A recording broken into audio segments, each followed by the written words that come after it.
welcome back to the School of Nap. Maybe you've had a long day. Maybe you're someone who finds peace in learning about the natural world rather than counting sheep. Or maybe you just needed somewhere quiet to land. Whatever brought you here, you're in the right place. Tonight, we're stepping into the forest.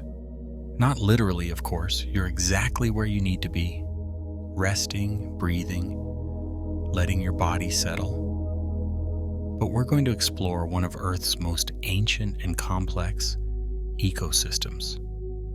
Forests that have stood for thousands of years. Trees that communicate through underground networks.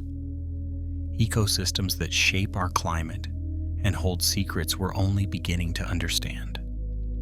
You don't need to remember any of this. There's no test in the morning. This is the School of Nap, where falling asleep before the end means you've passed with honors. So close your eyes if they're heavy. Let your breathing slow. Let your mind wander gently through what you hear. And if these calm explorations help you unwind, if they give you a quiet way to end your day, consider subscribing to the channel. It helps others like you find their way here too. One peaceful night at a time. Now, let's begin. Forests cover about 31% of Earth's land area. That's roughly 4 billion hectares, an area larger than the entire continent of Asia. These vast stretches of trees, from tropical rainforests to temperate woodlands to boreal forests in the far north, form one of the planet's most critical systems.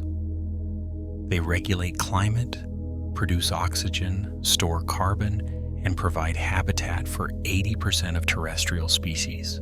Without forests, Earth would be a fundamentally different planet. The Amazon rainforest produces about 6% of the world's oxygen. For years, people called it the lungs of the Earth, though that's not entirely accurate.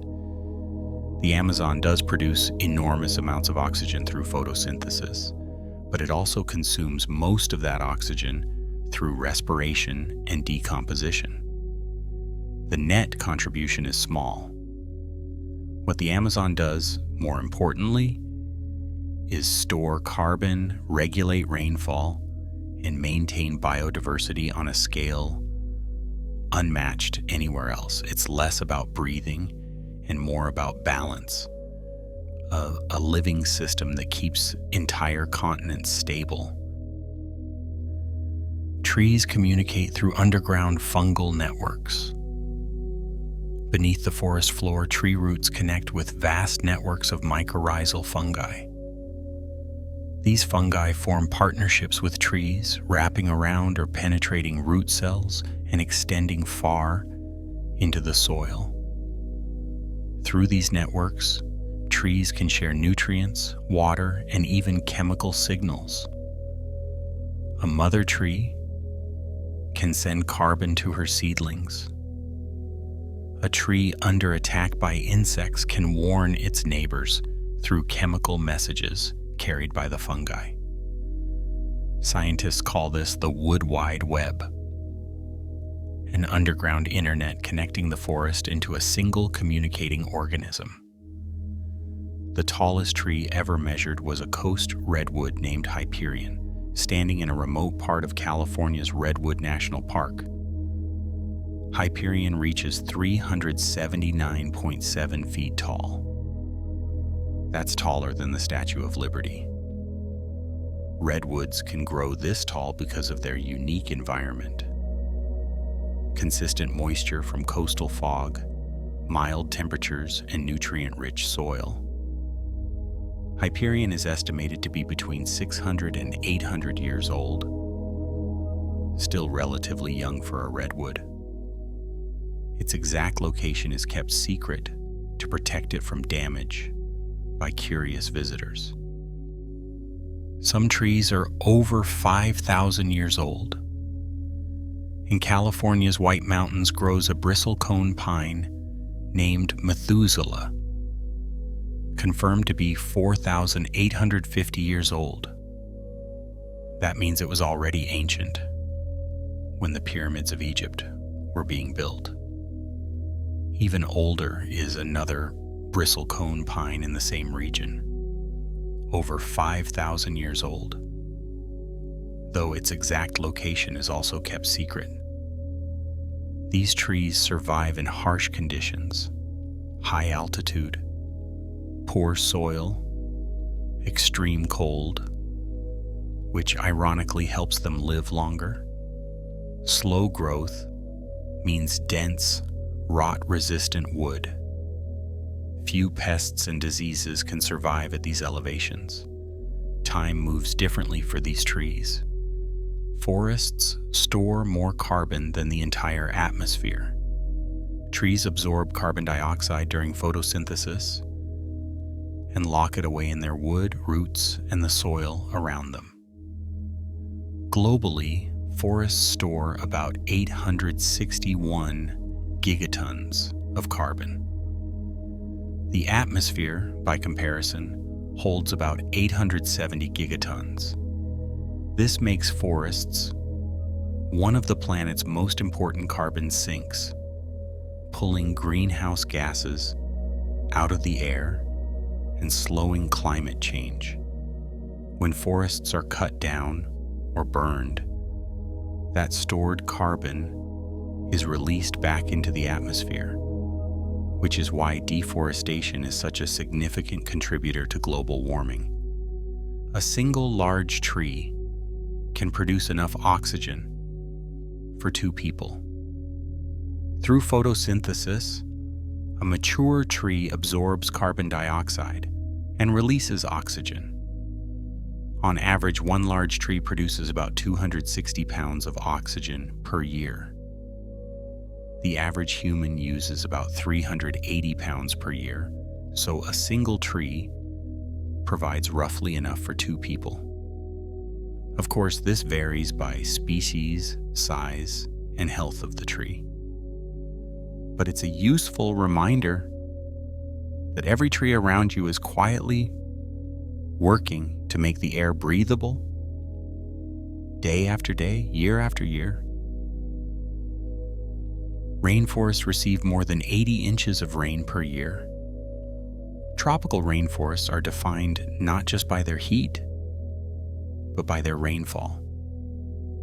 They receive at least 80 inches annually, and some areas get over 400 inches. This constant moisture supports incredible biodiversity. The rain also creates a unique ecosystem structure, a dense canopy that blocks most sunlight from reaching the forest floor, creating distinct layers where different species thrive at different heights. The constant cycle of rain and evaporation also helps regulate temperature and humidity across entire regions. The boreal forest is the largest biome on Earth. Stretching across Canada, Alaska, Russia, and Scandinavia, the boreal forest, also called taiga, covers about 17% of Earth's land surface. It's a vast belt of coniferous trees, spruce, pine, fir, adapted to survive long, harsh winters. This forest stores enormous amounts of carbon, both in trees and in the frozen soils beneath them. It's less biodiverse than tropical forests, but it's home to species like wolves, bears, lynx, and moose. In winter, much of it lies under snow and ice. In summer, it bursts briefly into life. Trees can clone themselves to live for tens of thousands of years. In Utah, there's a grove of quaking aspen called pando, which is actually a single organism. What looks like 47,000 individual trees are all stems growing from one massive underground root system. This clonal colony is estimated to be 80,000 years old, making it one of the oldest living organisms on Earth. It weighs about 13 million pounds, also making it one of the heaviest. Each stem lives only about 130 years, but the root system persists, sending up new shoots continuously. Pando is not just a forest. It's one ancient being expressing itself as many trees. Deforestation releases about 10% of global carbon emissions. When forests are cleared for agriculture, logging, or development, the carbon stored in trees and soil is released into the atmosphere. This amounts to roughly 15 billion tons of carbon dioxide per year, about 10% of all human-caused emissions. Protecting existing forests is one of the most cost-effective ways to combat climate change. A standing forest continues to absorb carbon. A cleared forest becomes a source of it. The choice between the two shapes the planet's future temperature. Some trees can pull water from fog. In coastal forests, where fog is common, trees have adapted to harvest moisture directly from the air. Coast redwoods in California, for instance, can absorb water through their needles from fog, which then drips to the forest floor where roots take it up. During dry summers, this fog drip can provide up to 40% of the water these trees need. It's a closed loop. The forest cools the air, creates conditions for fog, then drinks from it. Without the forest, the fog patterns change. Without the fog, the forest struggles. Forest soil can be thousands of years old. The rich, dark soil beneath a mature forest doesn't form quickly. It takes centuries of falling leaves, decaying wood, and the slow work of fungi, bacteria, and insects breaking down organic matter. In some old-growth forests, the soil has been accumulating for thousands of years, layer upon layer of life and death, compressed into earth. This soil holds nutrients, stores carbon, and supports the complex web of underground organisms that keep the forest alive. Disturb the soil, and you disturb centuries of accumulated balance. A single handful of forest soil contains more organisms than people on Earth. That dark, crumbly earth is teeming with life.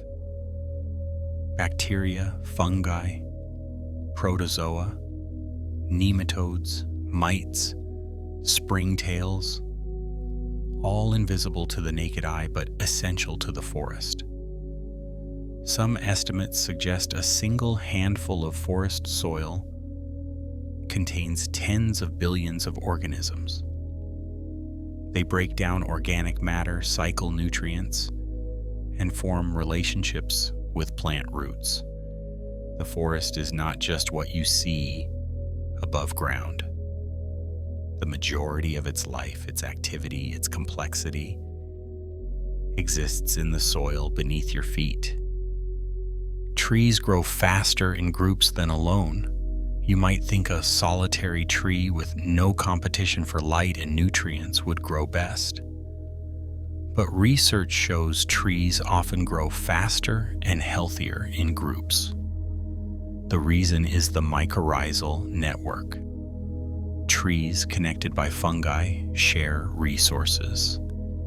Stronger trees send nutrients to weaker ones. The network distributes water during drought. Trees in a forest support each other, creating better conditions collectively than any could achieve alone. It's cooperation, not competition, that makes forests thrive. Old-growth forests have trees of many different ages. A truly mature forest isn't uniform. It contains ancient giants, middle-aged trees, saplings, and everything in between. It has standing dead trees called snags, which provide habitat for birds and insects. It has fallen logs slowly rotting on the forest floor, becoming nurse logs for new seedlings. This structural diversity creates ecological complexity. Different species thrive in different niches. An old-growth forest is a living library of time, with chapters written across centuries. The world loses about 10 million hectares of forest each year. That's an area roughly the size of Iceland, cleared annually for agriculture, urban development, and logging. Most of this loss happens in tropical regions, the Amazon, the Congo Basin, Southeast Asia, where forests are cut for cattle ranching, palm oil plantations, and timber. The rate has slowed slightly in recent years due to conservation efforts and replanting programs, but the loss continues. Every hectare cleared represents not just trees lost, but habitat destroyed, carbon released, and water cycles disrupted. Mangrove forests protect coastlines from storms. Mangroves grow in coastal areas where saltwater and freshwater meet, their roots submerged in tidal zones. These forests act as natural barriers against storm surges, hurricanes, and tsunamis. Their dense root systems absorb wave energy, reducing flooding and erosion. Mangroves also provide critical habitat for fish, crabs, and birds. Despite their importance, mangrove forests are disappearing faster than almost any other ecosystem, cleared for shrimp farms and coastal development. Countries with intact mangrove forests suffer less damage during storms. Those that have lost them pay the price. Some trees can survive being struck by lightning. Lightning kills thousands of trees every year, but many survive. Trees with high moisture content conduct electricity better and are more likely to explode when struck. Dry, resinous trees like pines often survive because the electricity travels down the outside of the bark. Some trees show scars, vertical strips of missing bark where lightning traveled. Others show no visible damage at all. Trees have been surviving lightning strikes for millions of years. They've evolved not to resist it, but to endure it. Bamboo is the fastest growing plant on Earth. Though technically a grass, not a tree, bamboo grows in forest ecosystems and can shoot up 3 feet in a single day under ideal conditions. Some species reach full height over 100 feet in just 3 months. This rapid growth makes bamboo useful for construction, erosion control, and carbon sequestration. It also makes bamboo forests strange to walk through. You can almost see them growing. An eerie reminder that plants are not as still as they seem. Forests influence rainfall patterns. Trees release water vapor through their leaves in a process called transpiration. In large forests, this water vapor rises, cools, and forms clouds which eventually produce rain. The Amazon rainforest, for instance, generates much of its own rainfall through this cycle. When forests are cleared, less water is released, clouds don't form as readily, and rainfall decreases. This can trigger a feedback loop where reduced rain stresses remaining forests, causing more trees to die, further reducing rainfall. Forests don't just respond to climate, they create it. A tree's rings tell the story of its life. Each year, a tree adds a new layer of wood beneath its bark. In temperate climates, this growth creates visible rings, one per year. Wide rings indicate good growing years with plenty of rain and warmth. Narrow rings suggest drought, cold, or stress. By counting rings, scientists determine a tree's age. By studying ring patterns, they reconstruct past climates, droughts, fires, and even volcanic eruptions that affected growth.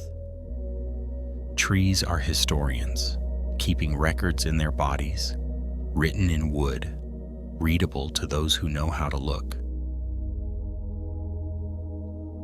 The canopy of a rainforest blocks 95% of sunlight. The top layer of a tropical rainforest, where the tallest trees reach for the sky, is so dense that very little light penetrates to the forest floor. This creates distinct vertical layers, each with its own climate and species. The canopy is bright, warm, and windy. The understory below is dim and humid.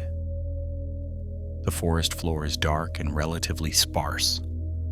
Most rainforest biodiversity exists in the canopy, where sunlight allows plants to thrive, and where countless insects, birds, and mammals live their entire lives without ever touching the ground. Forest fires can be beneficial in some ecosystems. Not all fires are disasters. In fact, many forests evolved with fire as a natural part of their cycle. Pines, for instance, have cones that only release seeds after being scorched. Fire clears undergrowth, returns nutrients to the soil, and creates openings for new growth. Indigenous peoples have used controlled burns for thousands of years to manage landscapes. The problem today is not fire itself, but the intensity of fires. A century of fire suppression has allowed fuel to accumulate. When fires finally ignite, they burn hotter and more destructively than the forests evolved to handle. Trees can bend light. In dense forests, trees compete intensely for sunlight. Some have evolved strategies to capture and redirect light to lower leaves. Waxy coatings, curved leaf surfaces, and strategic branch placement all help. The forest becomes a complex architecture of light capture, every leaf positioned to steal a few more photons. Even shade-tolerant species that grow beneath the canopy have adapted, their leaves larger and thinner to maximize the dim light they receive. Light in a forest is currency.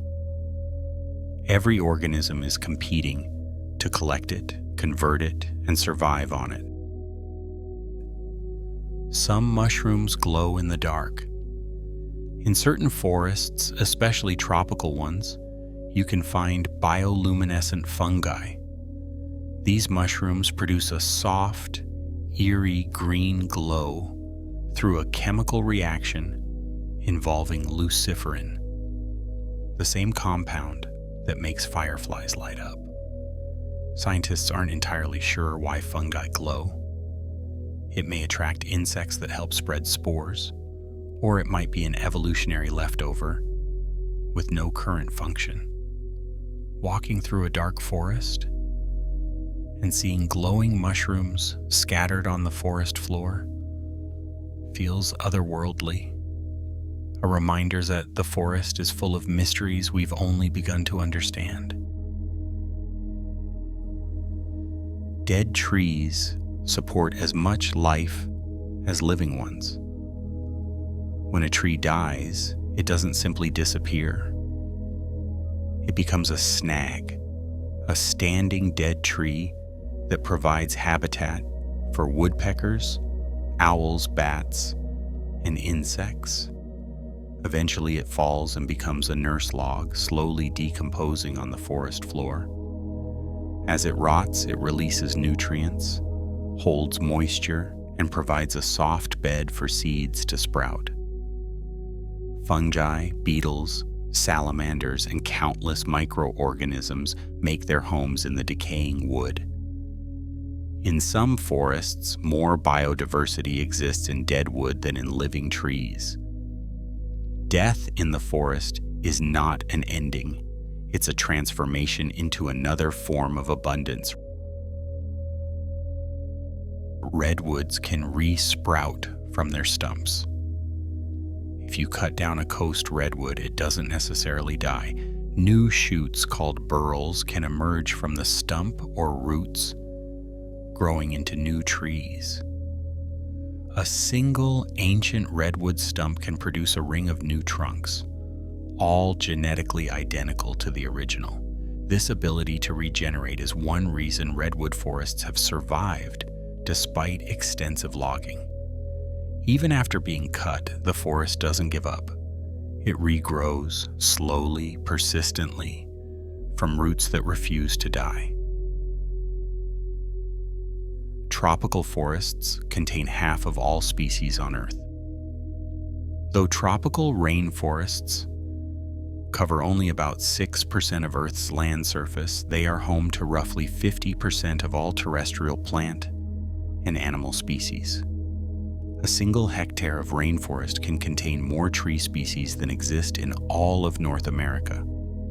This incredible biodiversity exists because of stable temperatures, abundant rainfall, and millions of years of evolution in isolated pockets.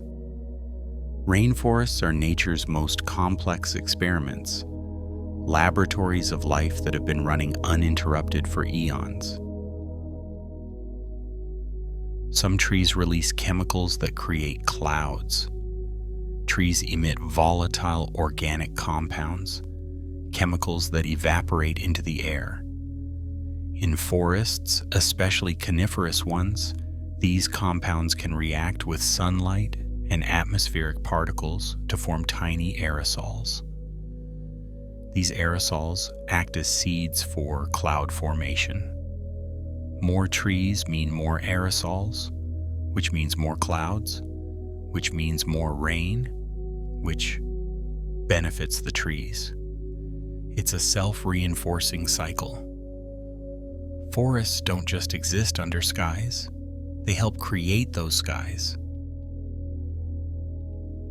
Forest bathing is scientifically proven to reduce stress. In Japan, the practice of Shinrin-yoku, or forest bathing, involves spending time in forests simply being present among trees. Studies have shown this reduces cortisol levels, lowers blood pressure, and improves mood. The reasons aren't entirely clear. It might be the phytoncides, airborne chemicals released by trees, or simply the psychological effect of being in a natural, quiet environment. Either way, the forest has measurable health benefits. Just being among trees calms the human nervous system in ways that urban environments do not. One tree can house an entire ecosystem. A single large tree, especially in a rainforest, can be home to hundreds of species. Epiphytes, plants that grow on branches without touching the ground, create miniature gardens in the canopy. Birds nest in hollows. Insects burrow under bark. Frogs live in pools of water that collect in branch joints. Lichens and mosses coat the trunk. Even the roots provide habitat for fungi and bacteria. A single tree is not one organism, but a community. A living structure supporting a web of interdependent lives. The Giving Tree isn't just a story. Mother trees, large, old trees in a forest, actually do nurture younger trees around them. Through mycorrhizal networks, they share carbon, nutrients, and water with their offspring and even with unrelated seedlings. Research by Dr. Suzanne Simard showed that these mother trees recognize their kin and preferentially send them resources. When a mother tree is cut down, the survival rates of seedlings in the area drop significantly. Forests are families, connected beneath the surface, older generations supporting younger ones, networks of care that span lifetimes. Wildfires are getting worse because of climate change. Historically, fires in many forests were frequent but low intensity, clearing undergrowth without killing mature trees.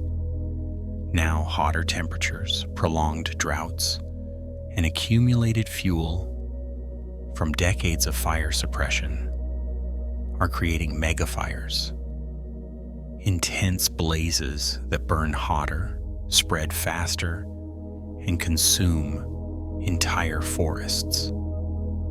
These fires release massive amounts of carbon, destroy habitats, and make regeneration difficult. The cycle is accelerating. Climate change makes fires worse. Fires release carbon. More carbon worsens climate change. Breaking this cycle requires both preventing fires through careful management and addressing the root cause, greenhouse gas emissions. Trees can warn each other about insect attacks. When certain trees like acacias are being eaten by insects, they release chemical signals into the air. Neighboring trees detect these signals and respond by increasing production of defensive chemicals like tannins that make their leaves less palatable.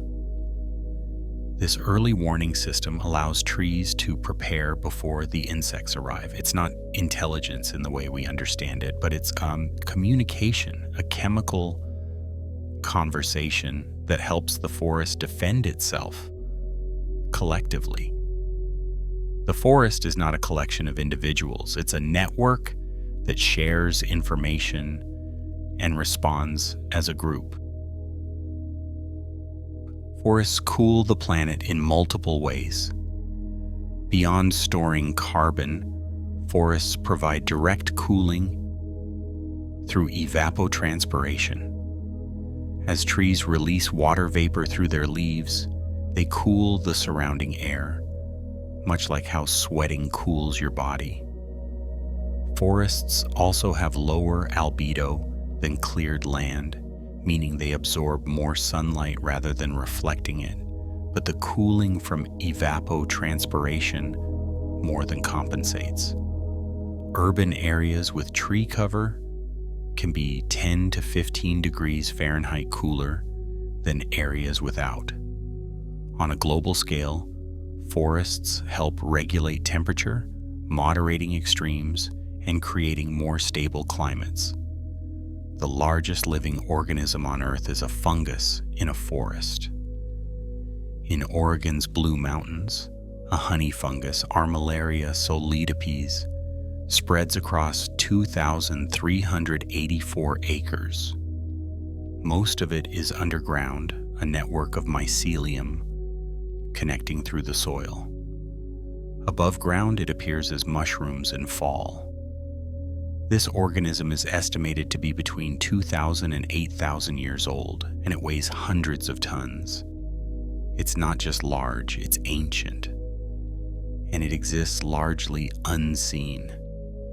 A vast intelligence beneath the forest, connecting, decomposing, recycling. Some trees produce natural aspirin. Willows and poplars produce salicylic acid, the active ingredient in aspirin, as a defense against insects and disease. Indigenous peoples discovered this long before modern chemistry. They used willow bark to to treat pain and inflammation, chewing it or brewing it into tea. The knowledge was passed down through generations. When scientists finally isolated salicylic acid in the 19th century, they synthesized it into aspirin, one of the most widely used medicines in history. The cure was in the forest all along. Forests existed long before flowering plants. The first forests appeared about 385 million years ago during the Devonian period. These ancient forests were strange by modern standards, dominated by giant ferns, horsetails, and early trees that didn't produce flowers or even seeds. Some, like Archaeopteris, grew over 90 feet tall. These forests fundamentally changed Earth. They drew down carbon dioxide, generated oxygen, and created soil. They paved the way for the evolution of land animals, including, eventually, humans. The forests you see today are the distant descendants of these alien-looking ecosystems. Baobab trees can live for over 2,000 years. These massive trees, native to Africa, Madagascar, and Australia, have trunks so wide they can be hollowed out and used as shelters, storage, or even bars. Baobabs store thousands of liters of water in their spongy trunks, allowing them to survive extreme droughts. During the dry season, they drop their leaves to conserve moisture, standing bare and skeletal until rains return. Some baobabs are over 2,000 years old. They've witnessed the rise and fall of civilizations, all while standing in the same spot, growing slowly, enduring patiently. A forest's age can be read in its soil chemistry. As forests mature, the chemistry of their soil changes. Young forests have soils rich in nitrogen and nutrients, supporting fast-growing plants. Older forests have soils with more carbon and a different balance of nutrients, supporting slow-growing, shade-tolerant species. The types of fungi and bacteria present also shift over time. By analyzing soil chemistry, ecologists can estimate a forest's age and health even without looking at the trees. The soil remembers what the forest has been and hints at what it will become. Some seeds wait decades to germinate. In forest ecosystems, some seeds remain dormant in the soil for years or even decades, waiting for the right conditions. A fire, a windstorm that opens the canopy, or simply the right moisture and temperature. This seed bank ensures that even if a catastrophe wipes out all visible plants, the forest can regenerate from what's hidden beneath. It's a long-term survival strategy, a bet on the future. Not all seeds sprout immediately. Some wait patiently in the dark, trusting that their moment will come.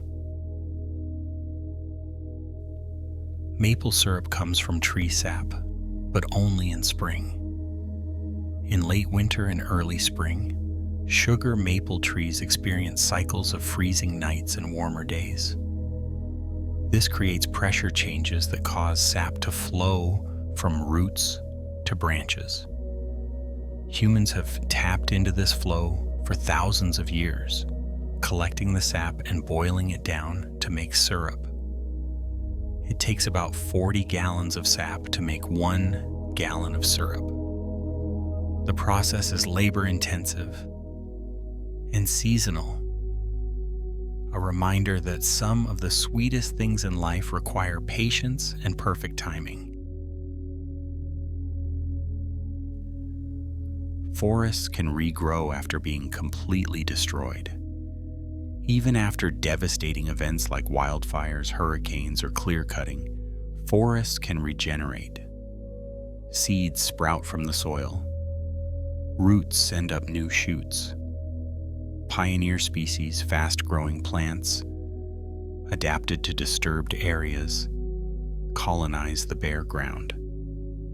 Over decades, these pioneers are replaced by slower-growing, longer-lived species.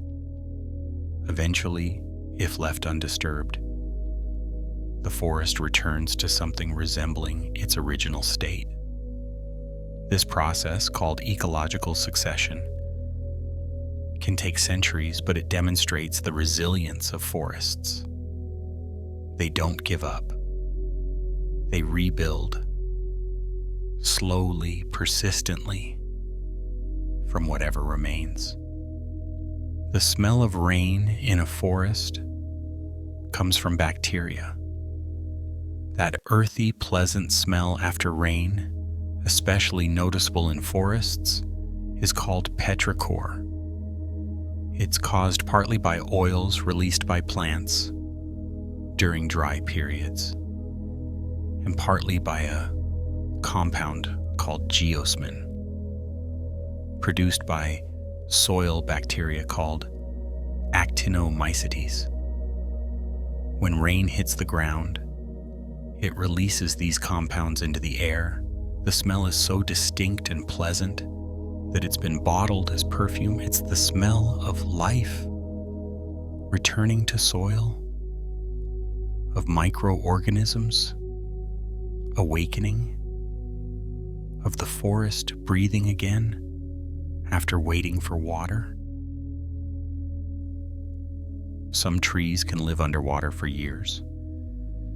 In floodplain forests and swamps, trees like bald cypress and mangroves spend much of their lives partially submerged. They've adapted specialized root systems like cypress knees and mangrove prop roots that allow them to exchange gases even when underwater. These trees can survive being completely submerged for months during flood season and then return to normal growth when waters recede. They've evolved to thrive in environments where most trees would drown, creating unique ecosystems at the boundary between land and water. A single tree can absorb 48 pounds of carbon dioxide per year. That might not sound like much, but multiply it across billions of trees and forests, become one of the planet's largest carbon sinks. Over its lifetime, a tree can sequester a ton or more of carbon. This is why reforestation and preventing deforestation are critical climate strategies. Every tree planted is a small, long-term investment in stabilizing atmospheric carbon. Every tree cut releases decades or centuries of stored carbon back into the air. The carbon balance of forests isn't abstract. It's measurable, significant, and tied directly to global temperature. Tropical forests are losing species faster than we can discover them. Scientists estimate that we've cataloged only about 10 to 20% of species living in tropical rainforests. New species are discovered regularly, sometimes dozens in a single expedition. But deforestation is happening faster than discovery. Species are going extinct before we ever knew they existed. Each one represents millions of years of evolution, unique adaptations, potential sources of medicine or knowledge. When a species disappears, we lose not just an organism, but an entire genetic library, information that can never be recovered. Some trees have been cloned to preserve their genetics. When a tree has exceptional qualities, disease resistance, fast growth, valuable wood, scientists can clone it through cuttings or tissue culture. Entire plantations of genetically identical trees are grown this way for forestry and research. While this ensures valuable traits are preserved, it also reduces genetic diversity, making forests more vulnerable to pests and disease. A genetically diverse forest can adapt, a cloned one cannot. The trade-off between efficiency and resilience is one forestry continues to grapple with. Squirrels plant thousands of trees by forgetting where they buried nuts. Squirrels cache acorns, walnuts, and other seeds for winter, burying them in scattered locations. They remember most of these caches, but not all. The forgotten ones sprout, becoming new trees. In this way, squirrels are unintentional foresters, dispersing seeds far from parent trees and creating new growth. Other animals like jays and chipmunks do the same. These animals don't know they're shaping forests. They're just trying to survive. But their survival strategies happen to align with the forest's reproduction needs. A quiet partnership, millions of years in the making. Cork comes from the bark of cork oak trees, and harvesting it doesn't kill the tree. Cork oaks, native to the Mediterranean, have thick, spongy bark that can be stripped away without harming the tree. After harvest, the tree regrows its bark over about 9 years, and it can be harvested again. A single cork oak can be harvested multiple times over its 200-year lifespan. This makes cork a sustainable material, renewable, and biodegradable. The forests where cork oaks grow are carefully managed, supporting not just cork production but also biodiversity, grazing, and tourism. Trees are used to clean contaminated soil. Certain trees can absorb heavy metals, toxins, and pollutants through their roots, a process called phytoremediation. Willows, poplars, and some other species are particularly good at this. They're planted in areas contaminated by industrial activity, and over time, they pull toxins from the soil and store them in their tissues. The trees can later be harvested and disposed of safely, or in some cases, the metals can be extracted and recycled. It's a slow, natural cleanup method, but it works. Trees don't just grow, they heal land. Deforestation in one region can affect rainfall thousands of miles away. Forests contribute moisture to the atmosphere, which travels as weather systems. The Amazon, for instance, sends water vapor eastward, contributing to rainfall in regions as far as the central United States. When large forests are cleared, this atmospheric river weakens, potentially causing droughts in distant areas.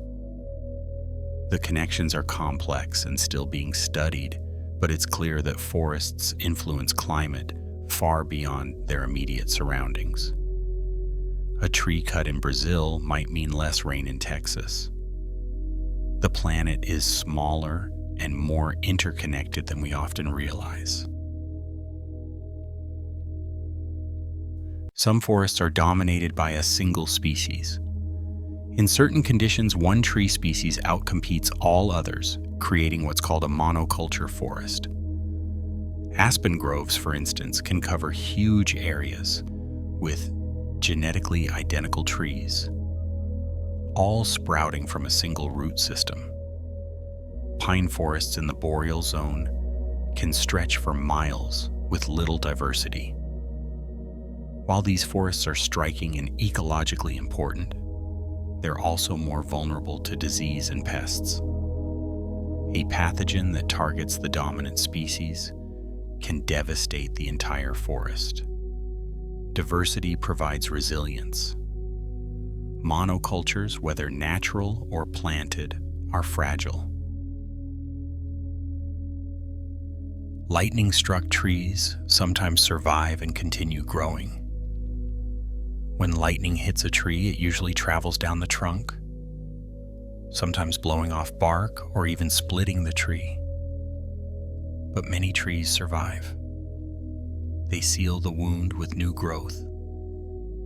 And if the damage isn't too severe, they continue living for decades or centuries. Some trees show scars from multiple lightning strikes over their lifetimes. In a way, they wear their survival. Visible marks of having endured forces strong enough to split stone. Trees are tougher than they look.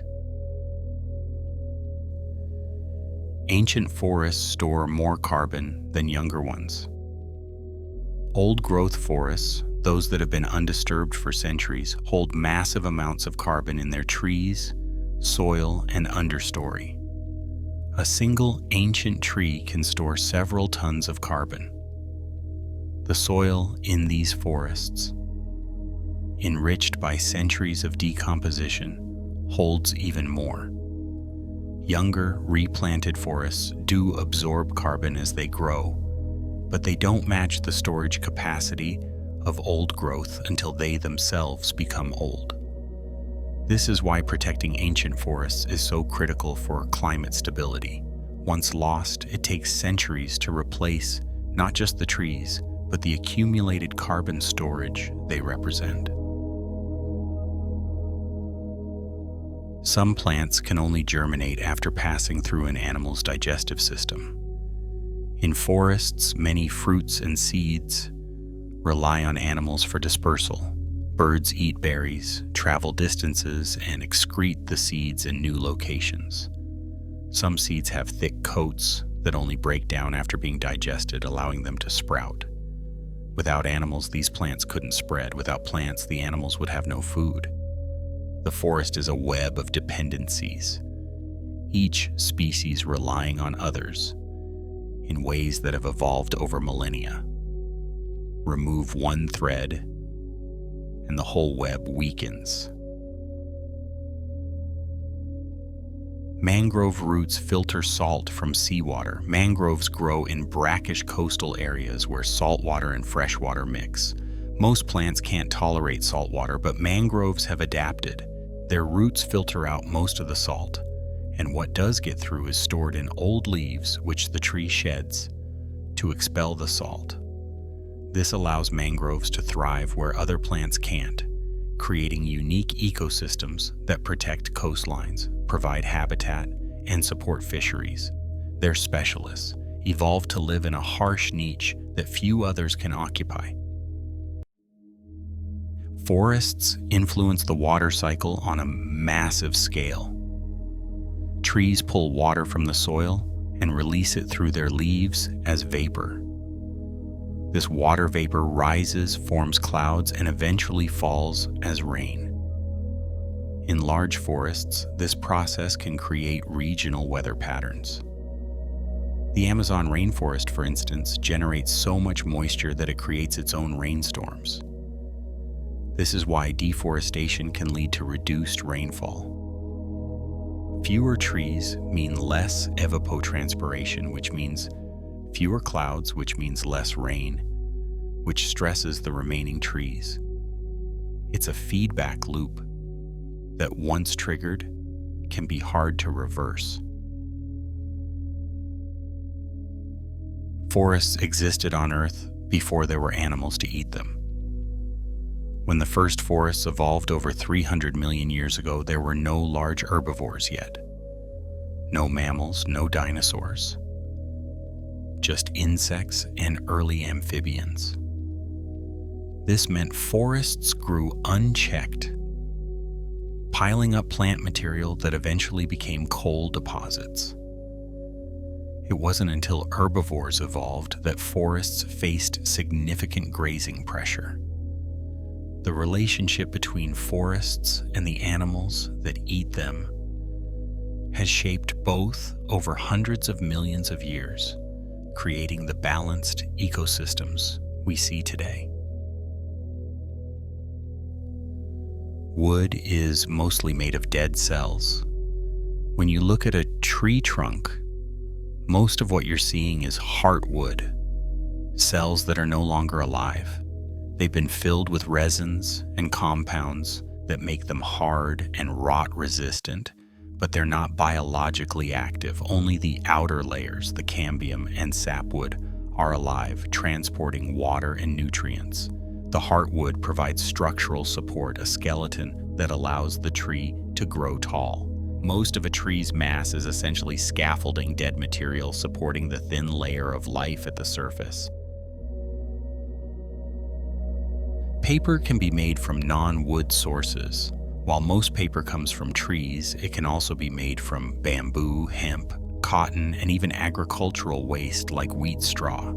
These alternatives grow faster than trees and require less land and water. Some ancient cultures made paper from papyrus, a reed, or from mulberry bark. The reason we predominantly use wood pulp today is industrial efficiency and established supply chains, not necessity. As forests face pressure, alternative fibers are being reconsidered. Paper doesn't have to mean trees, though historically it often has. Some trees can pull heavy metals from soil. Certain tree species like willows and birches are hyperaccumulators, able to absorb unusually high concentrations of metals like cadmium, zinc, and nickel from contaminated soil. This makes them useful for cleaning up polluted industrial sites. The metals are stored in the tree's tissues and can later be harvested and processed.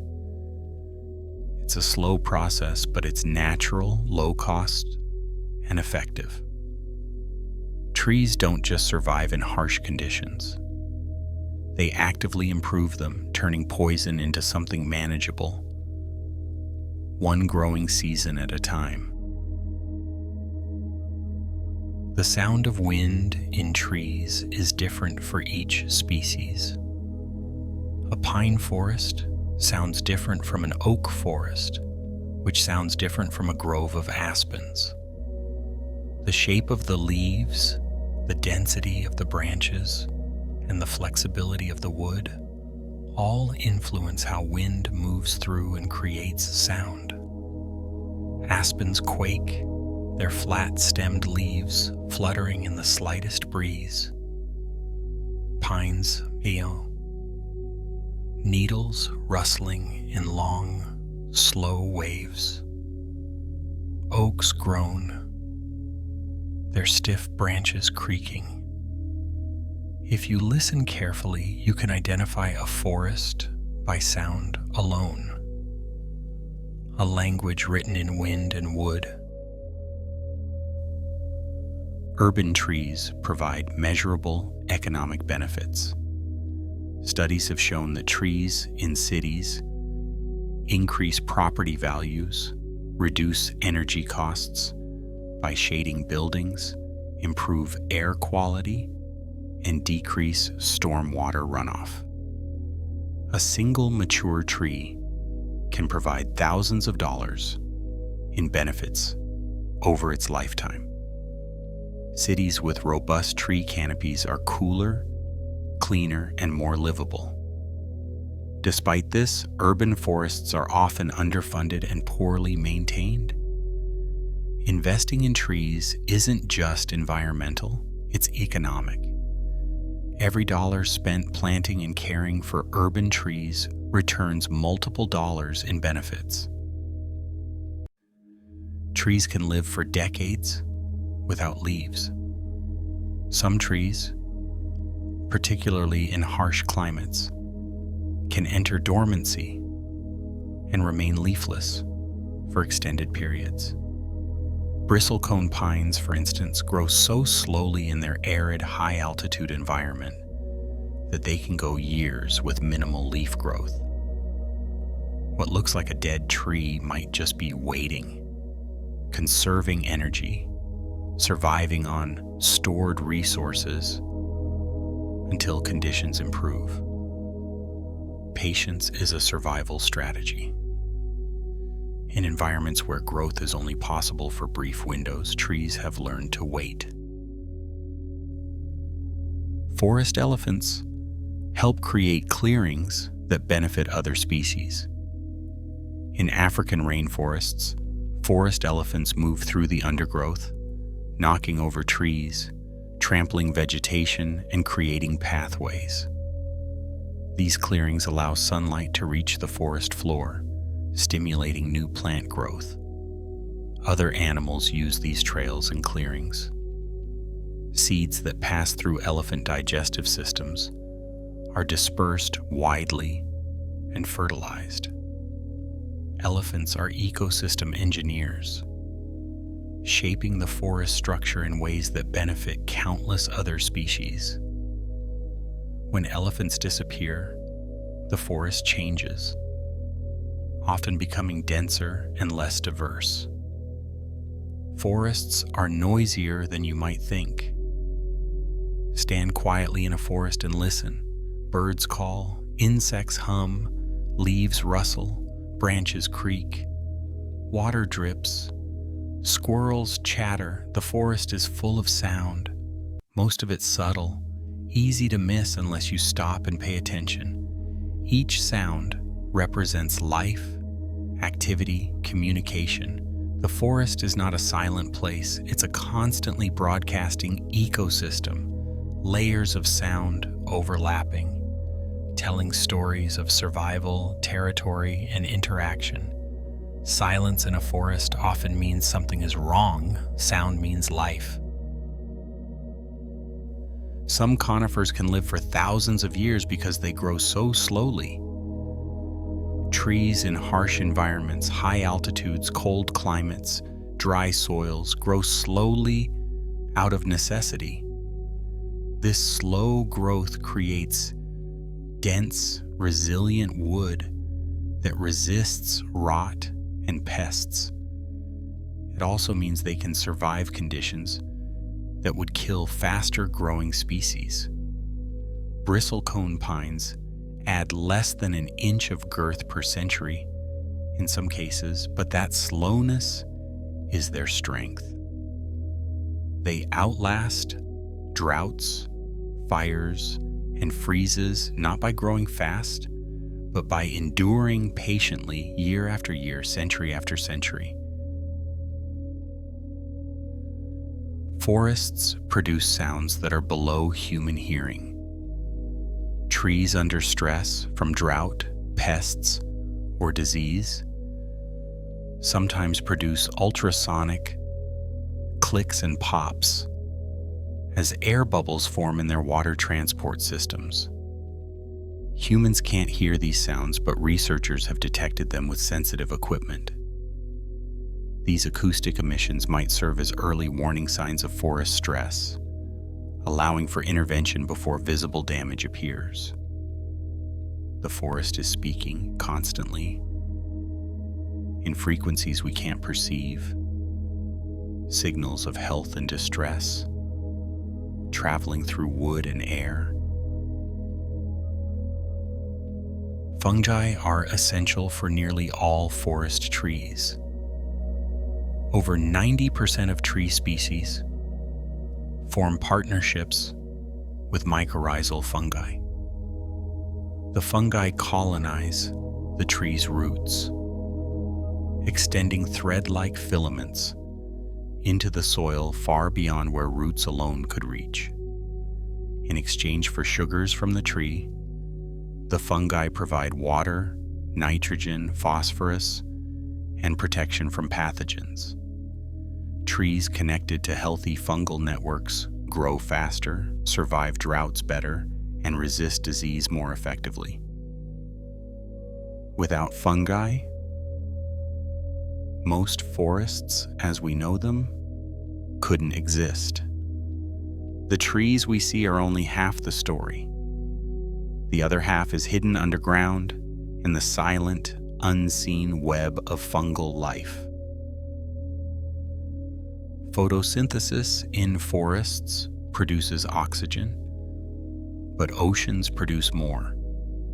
While forests are critical for oxygen production, marine phytoplankton in the oceans generate about 50 to 80% of Earth's oxygen. Forests contribute a significant portion, but they also consume oxygen through respiration and decomposition. The net oxygen contribution from forests is smaller than many people assume. This doesn't diminish their importance. Forests regulate climate, store carbon, support biodiversity, and stabilize ecosystems. They just aren't the planet's primary oxygen source. That role belongs mostly to the oceans, to microscopic organisms most people never think about. Trees can communicate distress signals to neighboring plants. Research has shown that when a plant is attacked by herbivores, it can release volatile organic compounds into the air. Neighboring plants detect these compounds and preemptively boost their own chemical defenses, producing toxins or compounds that attract predators of the herbivores. This airborne communication allows forests to respond collectively to threats. It's not conscious, it's chemistry, but it's effective. A forest under attack doesn't suffer in silence. It warns others, and they respond, creating a wave of defensive preparation that moves through the canopy. Fire scars on ancient trees tell stories of past climates. Many old trees, particularly in fire-adapted ecosystems, bear scars from fires they survived decades or centuries ago. By dating these scars using tree rings, scientists can reconstruct fire histories, determining when fires occurred, how frequent they were, and how intense. This information reveals patterns of past droughts and wet periods, giving us a window into historical climate variability. These scars aren't just wounds, they're records, archives of environmental conditions burned into the wood, readable to those trained to interpret them. Root systems can be twice as wide as the tree's canopy. A tree's branches spread wide to capture sunlight, but the roots below often spread even wider, extending far beyond the drip line.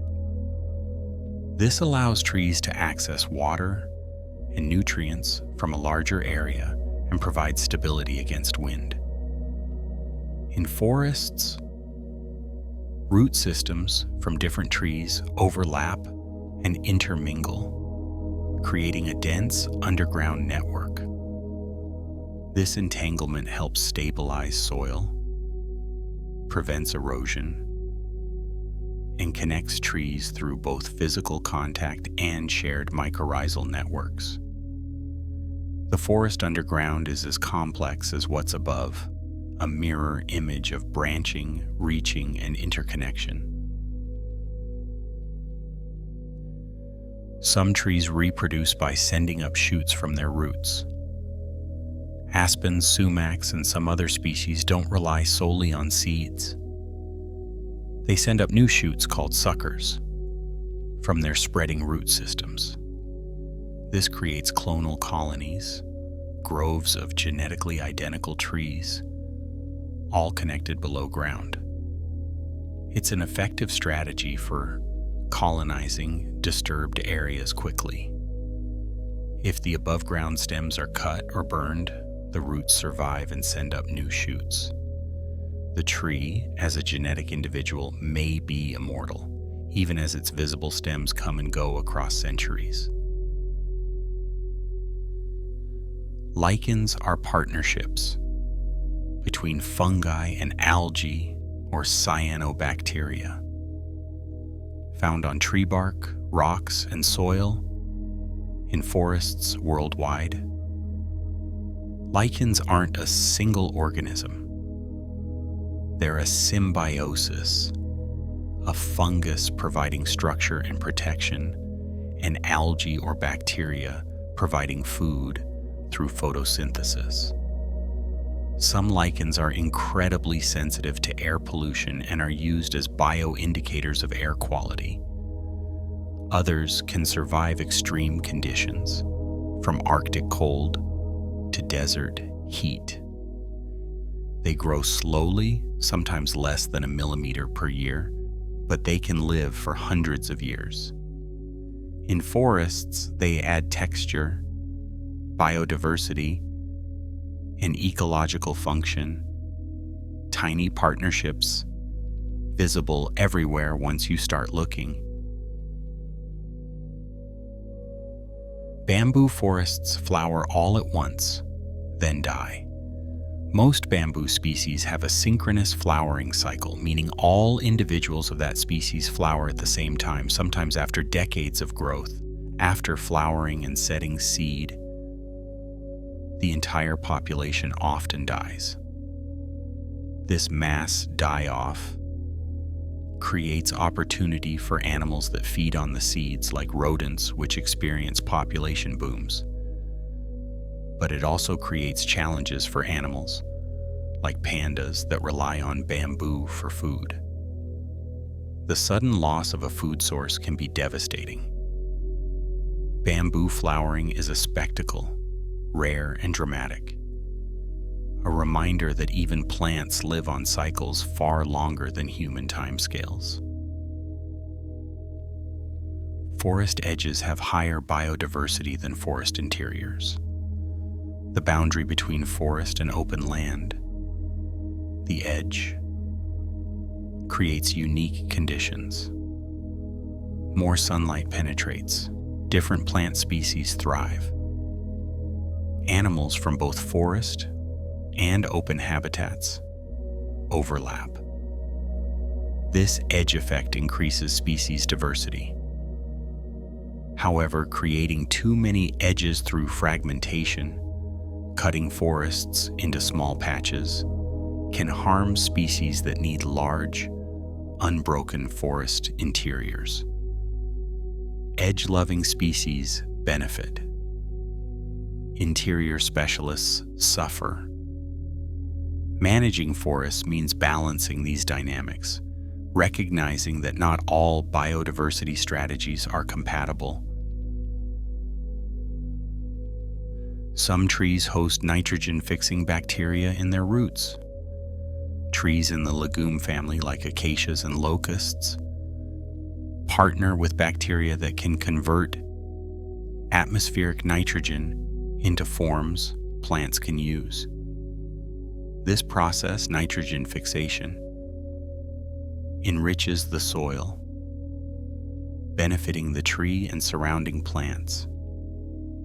In degraded soils or pioneering environments, nitrogen-fixing trees play a crucial role in restoration, building fertility from nothing. They don't just grow, they improve the land they grow on, creating conditions that allow other species to follow. They're ecosystem engineers, transforming barren ground into thriving forest. Entire forests can shift location over millennia. As climates change, the areas suitable for different tree species shift. Forests don't move quickly, but over thousands of years they migrate. After the last ice age, forests spread northward across Europe and North America as temperatures warmed. Seeds dispersed by wind, water, and animals allowed trees to slowly colonize new territory. Today, as the climate warms again, forests are shifting, sometimes struggling to migrate fast enough to keep pace with changing conditions. Forests are not fixed in place. They're dynamic, slow-moving ecosystems responding to environmental change across deep time. In some cultures, trees are considered sacred. In many indigenous traditions, certain trees are revered as ancestors, spirits, or connections to the divine. Bodhi trees in Buddhism, sacred groves in Hinduism. The tree of life in various mythologies. This reverence often leads to protection. Sacred groves are frequently the last remnants of ancient forests in regions otherwise deforested. The cultural value placed on trees has, in many cases, preserved ecosystems that purely economic considerations would have destroyed. Trees hold not just ecological value, but spiritual, cultural, and historical significance that transcends their physical presence. Trees produce resins to seal wounds and deter pests. When bark is damaged, many trees secrete sticky resin that hardens on contact with air, sealing the wound and preventing infection. Resins also deter insects and fungi, acting as chemical defenses.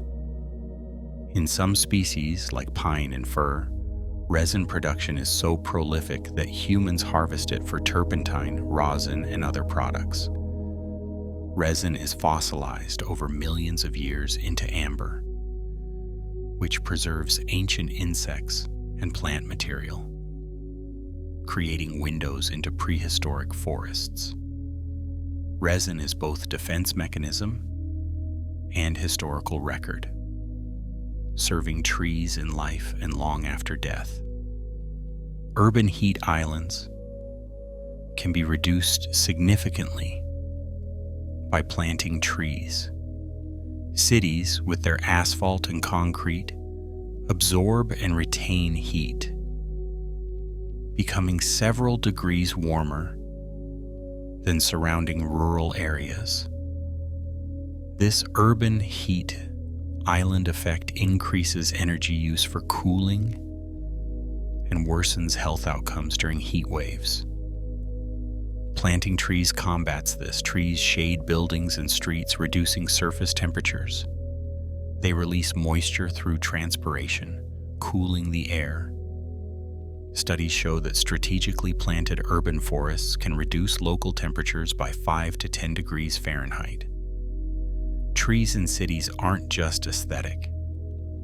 They're functional infrastructure, providing cooling services that save energy, improve comfort, and protect public health. Some forests are underwater.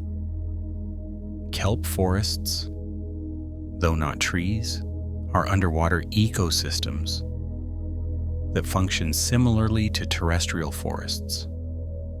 Kelp, a type of seaweed, grows rapidly, forming dense underwater canopies that provide habitat for fish, invertebrates, and marine mammals.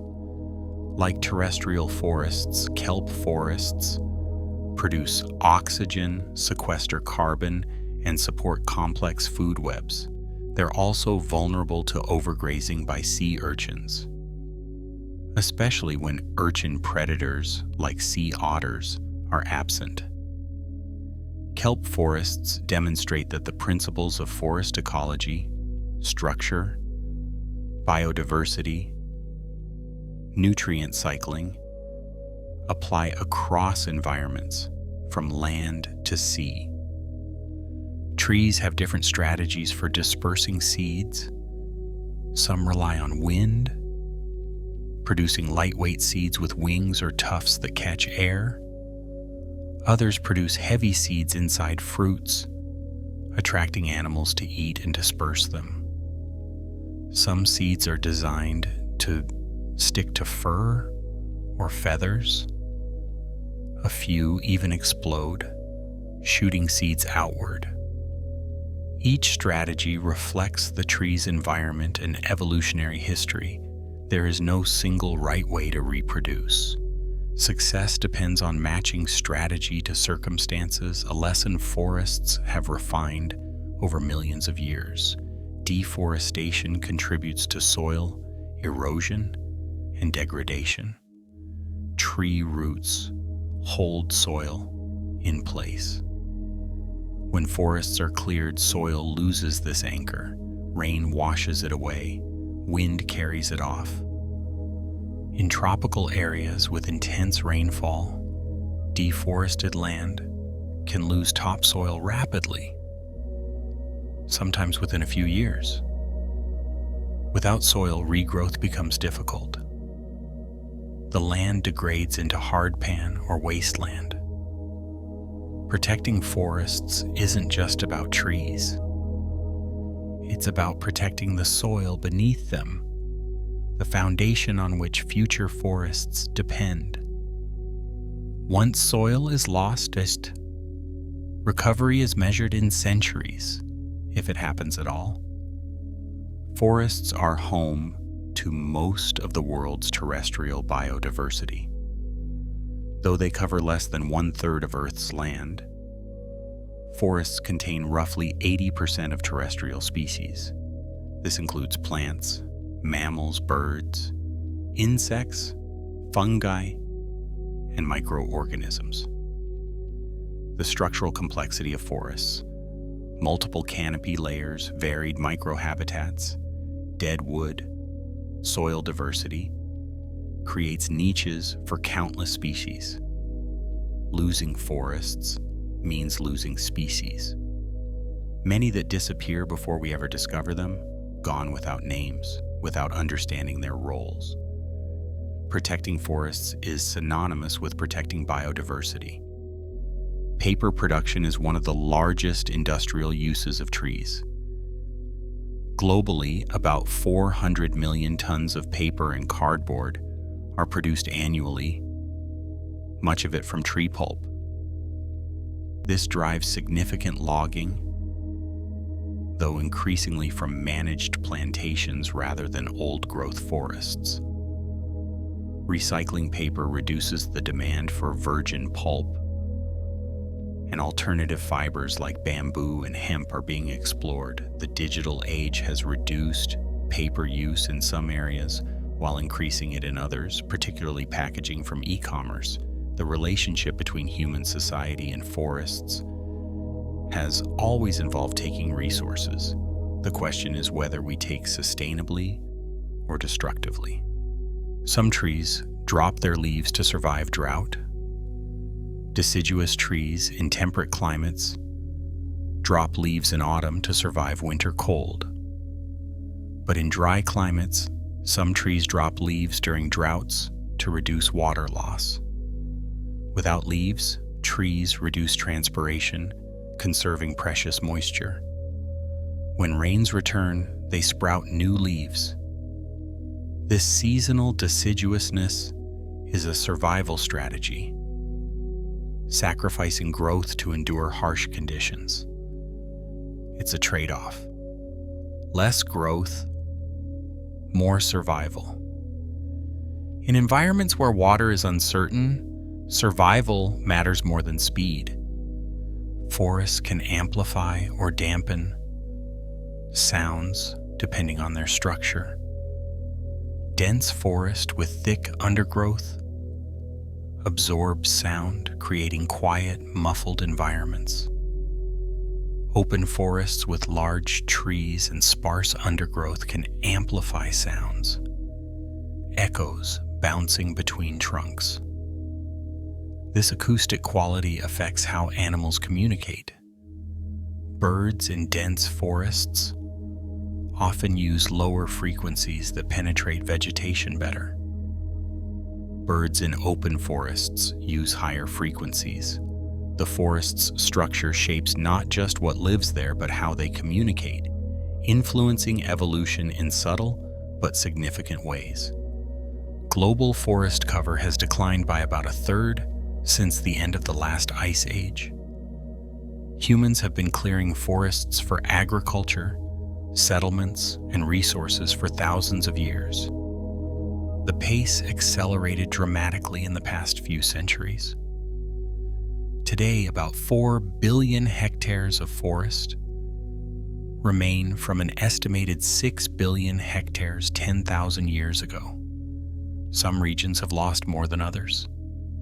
Europe, cleared extensively for farmland, has very little old-growth forest left. Tropical regions are currently losing forest fastest. This loss represents not just trees, but ecosystems, species, and climate stability accumulated over millennia. Some forests are intentionally planted for carbon sequestration. Reforestation and afforestation, planting trees on previously forested or non-forested land, are increasingly used as climate mitigation strategies. These planted forests absorb carbon as they grow, helping offset emissions. However, the effectiveness depends on many factors. Monoculture plantations store less carbon and support less biodiversity than diverse natural forests.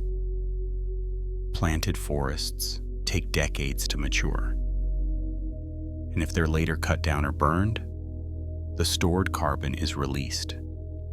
Tree planting is valuable, but it's not a substitute for protecting existing forests and reducing emissions. It's one tool among many. Tree houses are built using techniques that don't harm trees. Modern treehouse builders use methods that minimize damage, like bolting into the trunk rather than nailing, which creates smaller wounds. Trees can compartmentalize damage, walling off injured areas to prevent rot from spreading. A well-built treehouse can coexist with a healthy tree for decades. The tree continues growing around the structure, incorporating it over time. Some treehouse builders work with arborists to ensure their designs support rather than harm the tree's health, creating structures that are both functional and respectful of the living platform they depend on. Some forests are protected as UNESCO World Heritage Sites.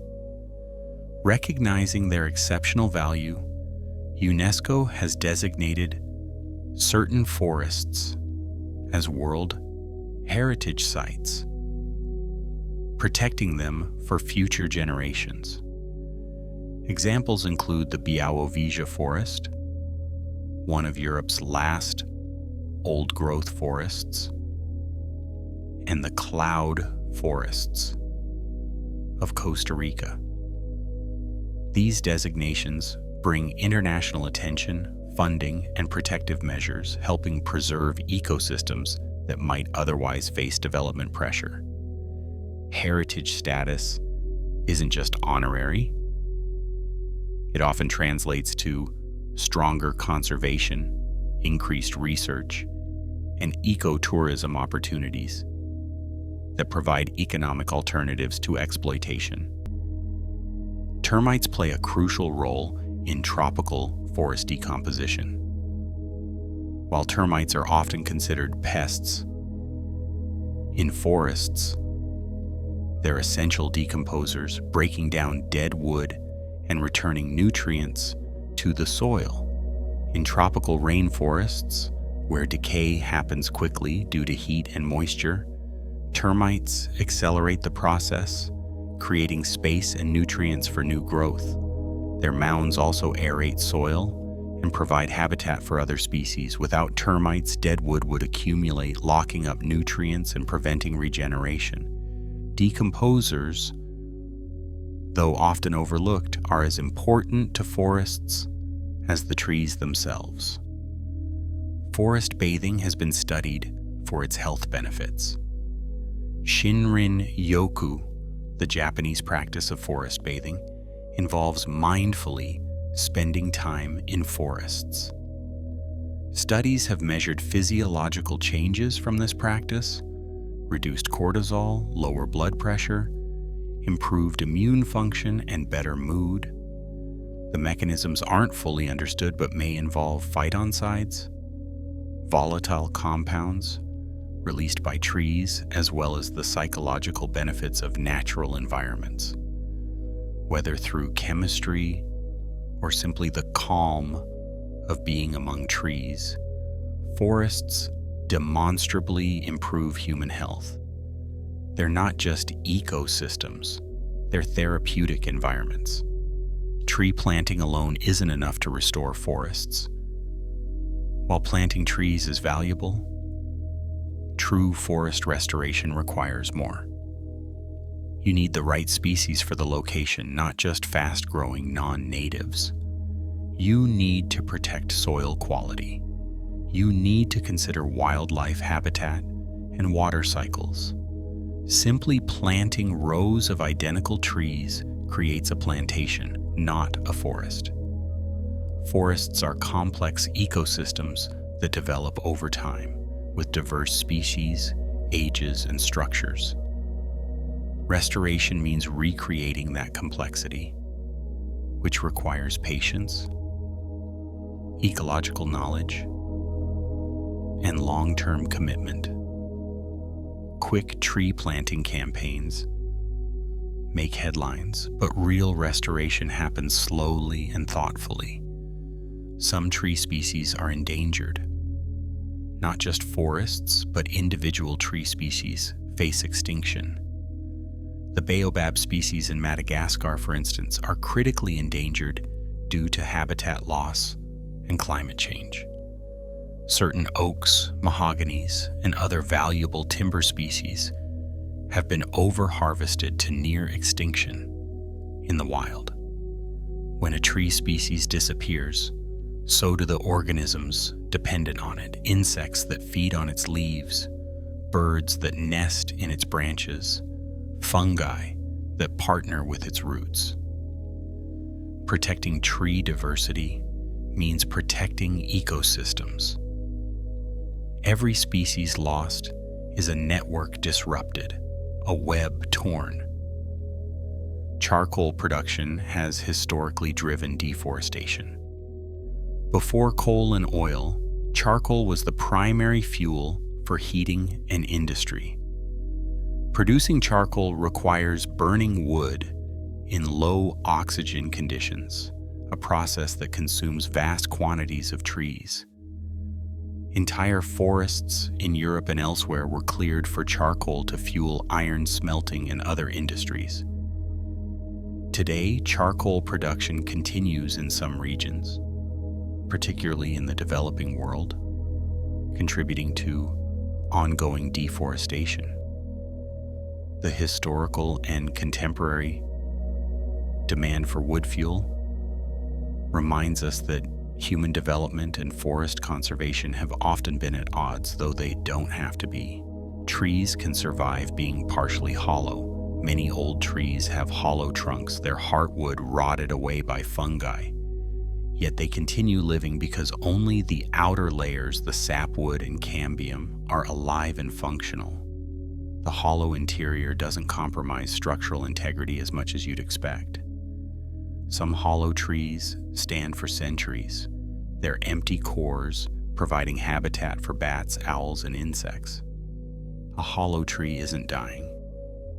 It's mature, offering different ecological roles than a solid young tree. Hollowness is a stage of life, not an end. Indigenous peoples have managed forests sustainably for thousands of years. Long before modern forestry, indigenous communities developed sophisticated practices for managing forests, controlled burns to reduce fuel loads, selective harvesting, seasonal gathering, and cultivation of useful plants. These practices maintained forest health while meeting human needs. When colonization disrupted these systems, many forests degraded. Increasingly, conservation efforts are recognizing and incorporating indigenous knowledge, understanding that sustainable forest management isn't new. It's been practiced successfully for millennia by communities who understood forests intimately. Climate change is shifting forest ranges poleward and upward. As temperatures warm, the climatic zones where different tree species thrive are moving toward the poles and up mountains. Trees adapted to cooler climates find themselves in areas that are now too warm. Over time, forests migrate, with new species establishing in areas that were previously too cold. But migration is slow. Trees can't move as fast as the climate is changing. Some species will fail to keep pace and may go extinct. Others will establish in new regions. The forests of the future will not be in the same places or composed of the same species as those of today. Woodpeckers excavate nests that are later used by other species. When a woodpecker drills a cavity in a tree, it creates habitat not just for itself, but for dozens of other species. Once the woodpecker leaves, owls, squirrels, bats, and insects move in. These secondary cavity nesters depend on woodpeckers, or natural decay, to create the homes they can't excavate themselves. Protecting dead and dying trees, which provide the best substrate for cavities, is essential for these species. The death of one tree creates opportunities for countless lives. A reminder that in forests, endings and beginnings are inseparable. Some forests grow on volcanic soil. Volcanic eruptions are destructive, but they create fertile soil. Volcanic ash is rich in minerals like phosphorus and potassium. When forests regrow on volcanic slopes, they often flourish, benefiting from this nutrient boost. The forests around Mount St. Helens, which erupted in 1980, have regenerated remarkably quickly, demonstrating nature's resilience. What seemed like total destruction became an opportunity for renewal. Forests remind us that catastrophe and regeneration are part of the same cycle, that destruction can create conditions for new growth. Rainwater that falls on forests often stays within the ecosystem. In dense forests, much of the rain is intercepted by leaves and branches, evaporating back into the atmosphere or dripping slowly to the ground. Tree roots absorb this water, which then returns to the atmosphere through transpiration. In some tropical rainforests, water cycles through the forest multiple times before leaving the ecosystem, a closed loop that sustains humidity and rainfall. This internal recycling makes forests resilient to short-term droughts, but vulnerable to large-scale clearing, which disrupts the cycle and can lead to permanent drying. Certain mushrooms form partnerships exclusively with specific trees. Some fungi are generalists, partnering with many tree species. Others are specialists, forming mycorrhizae only with particular trees. Truffles, for instance, partner with oaks, hazels, and a few other species. This specificity means that if the tree species declines, so does the fungus. It also means forests with high tree diversity support high fungal diversity. These partnerships have evolved over millions of years, fine-tuned to mutual benefit. Disrupting one partner disrupts the other. Forest conservation must consider not just trees, but the unseen organisms they depend on. Forest restoration can help prevent floods. Forests absorb rainfall, slow water runoff, and stabilize soil. When forests are cleared, rainwater rushes off bare land, causing flash floods and carrying sediment into rivers. Reforesting watersheds can reduce flood risk, improve water quality, and replenish groundwater. In regions prone to flooding, investing in forest restoration is often more cost-effective than building dams or levees. Forests provide natural flood control, a service worth billions in damage prevention. Protecting and restoring forests protects communities downstream. Trees can communicate through electrical signals. Recent research has detected electrical impulses traveling through trees, similar to how animal nervous systems work, though much slower. These signals may help trees respond to damage, coordinating growth or defense across the organism. The mechanisms are still being studied, but they suggest trees have more complex internal communication than previously understood. They're not just passive organisms responding to stimuli locally. They may integrate information across their entire structure, coordinating responses in ways that resemble, though are not identical to, animal nervous systems. Girdling a tree, cutting through the bark all the way around, kills it.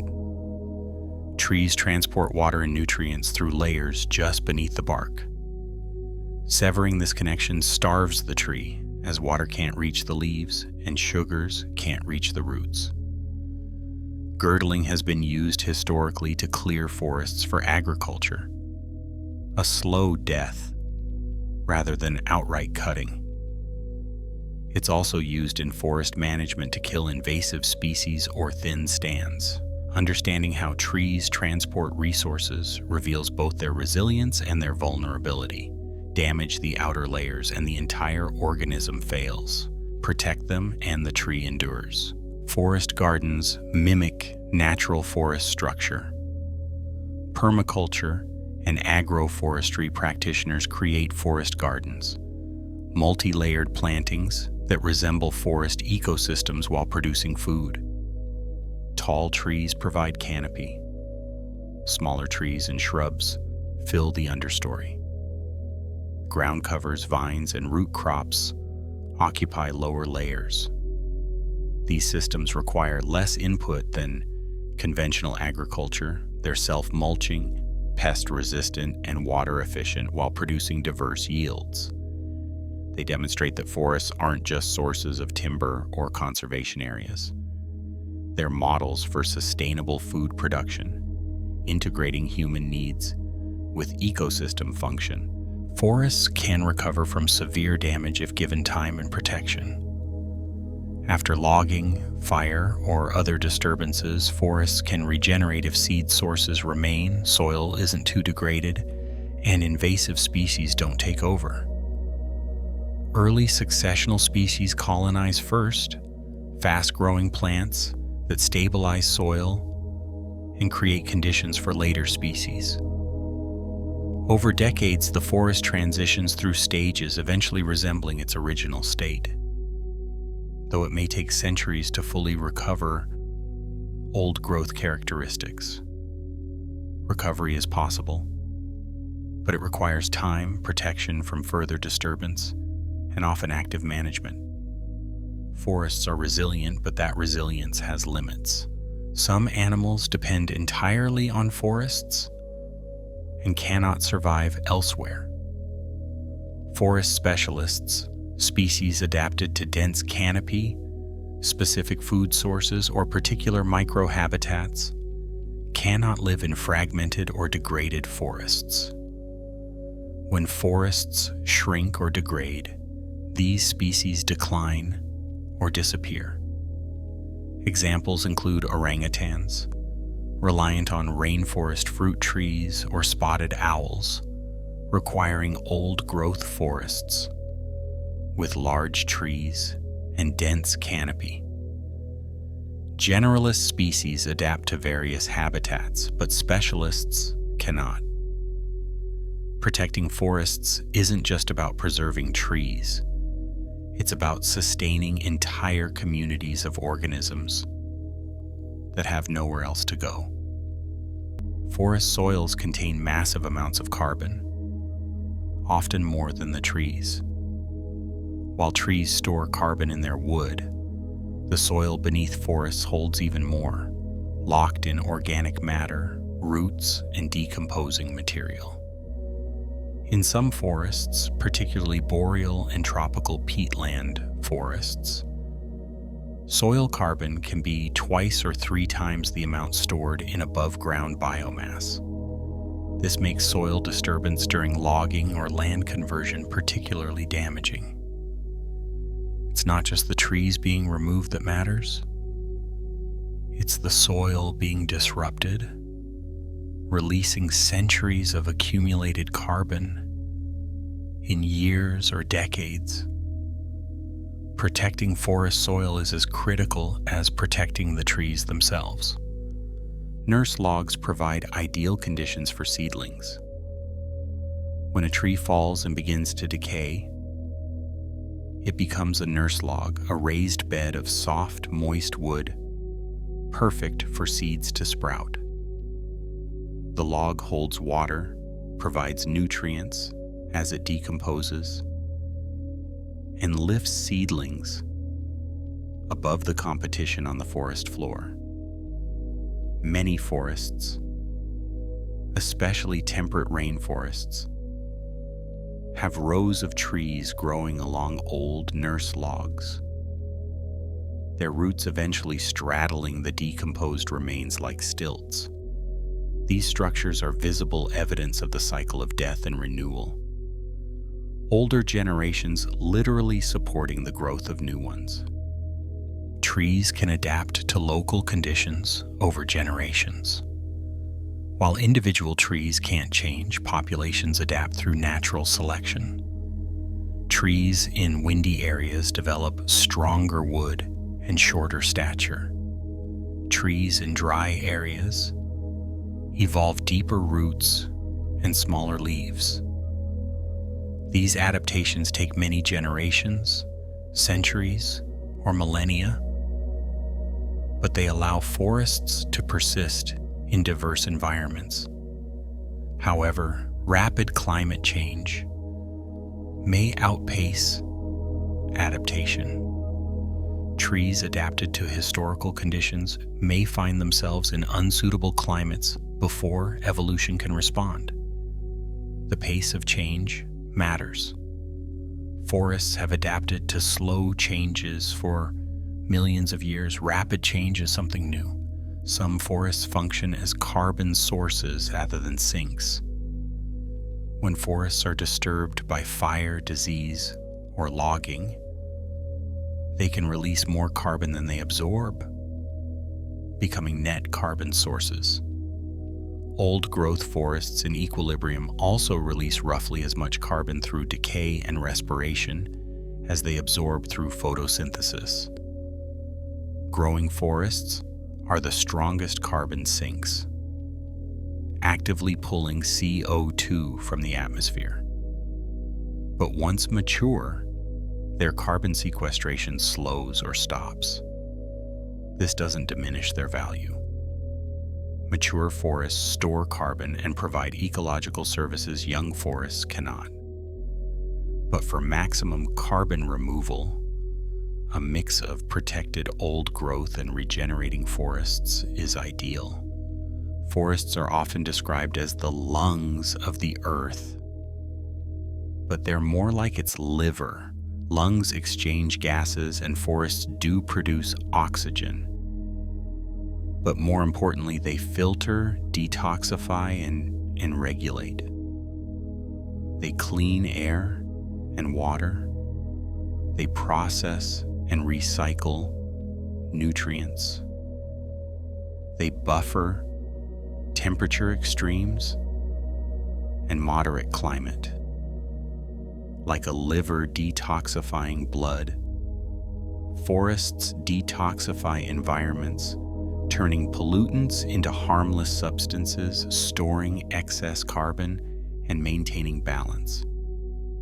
The metaphor of lungs is popular, but it understates what forests do.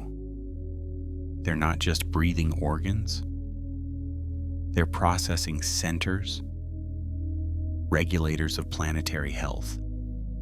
The future of forests depends on decisions made today. Forests have survived ice ages, volcanic eruptions, and asteroid impacts.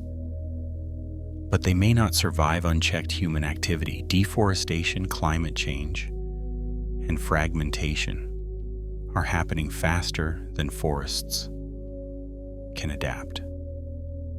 The forests of tomorrow depend on whether we protect what remains, restore what was lost, and address the root causes of destruction. Forests are resilient, but they're not invincible. What we do now determines whether future generations inherit thriving forests or degraded remnants. The choice is ours. The forests are waiting. Forests provide livelihoods for over 1 billion people globally.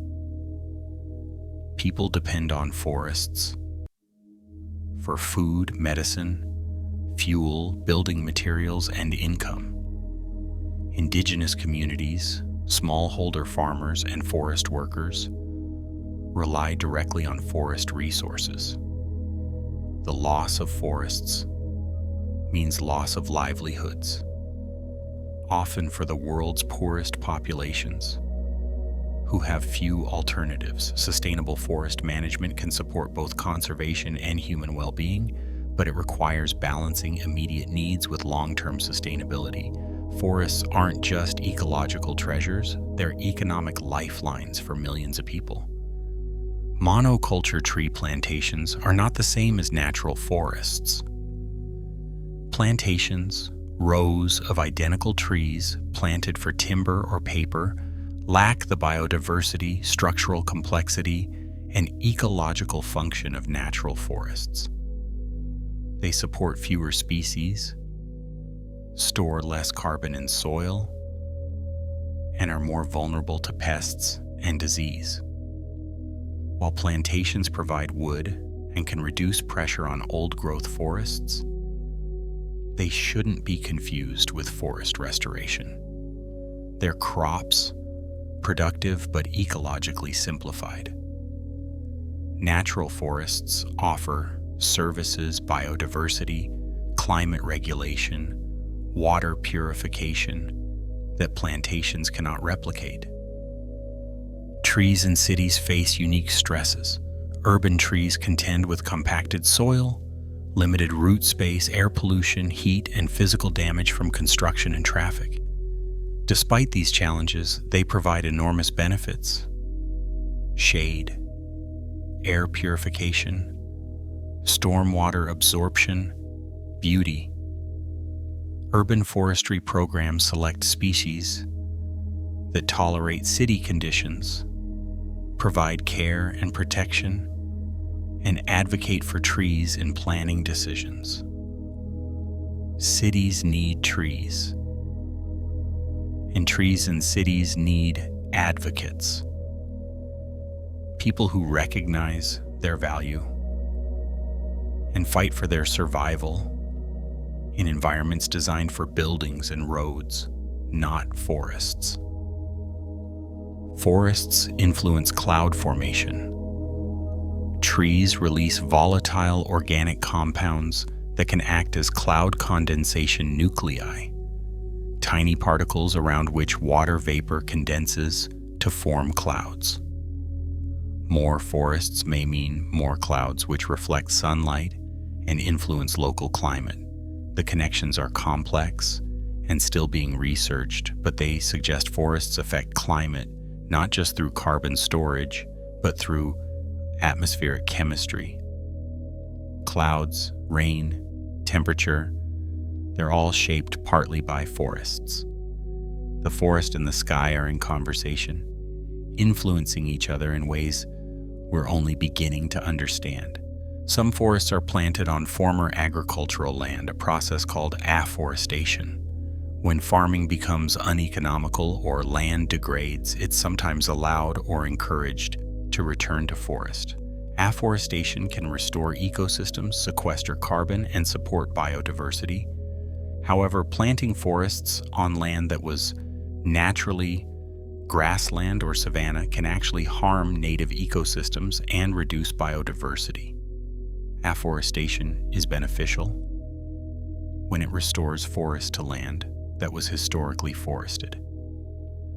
On naturally non-forested land, it can be misguided. Context matters. Not all land should be forested, and understanding what ecosystems belong where is essential for effective conservation. Trees can lean toward light even as they grow. Trees exhibit phototropism, growing toward light sources. In dense forests, young trees lean and curve to find gaps in the canopy. Some develop irregular, twisted forms in their search for light. Others grow straight up, waiting decades for a gap to open above them. This flexibility allows trees to adapt to their environment, bending the rules of vertical growth to survive. A forest isn't a collection of straight trunks. It's a landscape of curves, leans, and adaptations, each tree's shape telling a story of its struggle for light. Dead leaves on the forest floor are not waste. They're the beginning of a nutrient cycle. Leaves fall, rich in carbon and trace nutrients. Decomposers, fungi, bacteria, insects break them down, releasing nutrients back into the soil where roots can absorb them. This cycle sustains the forest, recycling nutrients endlessly. Without decomposition, nutrients would be locked in dead material, unavailable to living plants. Decomposers are unsung heroes, the foundation of forest productivity. What looks like decay is actually life renewing itself, death feeding growth in an endless loop. Forests store about twice as much carbon as the atmosphere. Globally, forests hold around 861 gigatons of carbon in their biomass and soil. The atmosphere contains about 870 gigatons. This means forests are a massive carbon reservoir, nearly equivalent to the entire atmosphere. When forests are destroyed, this stored carbon is released, increasing atmospheric CO2 and accelerating climate change. Protecting existing forests prevents this release, while growing forests can draw down carbon. The climate crisis and forest conservation are inseparable. What happens to forests determines what happens to the global climate. Some birds depend on dead trees for food and nesting. Woodpeckers, nuthatches, and chickadees excavate insects from dead wood and nest in cavities. Dead trees or snags are critical habitat, yet they're often removed from forests and urban areas for safety or aesthetics. Conservation-minded foresters now leave snags standing when safe, recognizing their ecological value. Dead trees support life. In a healthy forest, death is abundant. Standing snags, fallen logs, all providing habitat, food, and nutrients.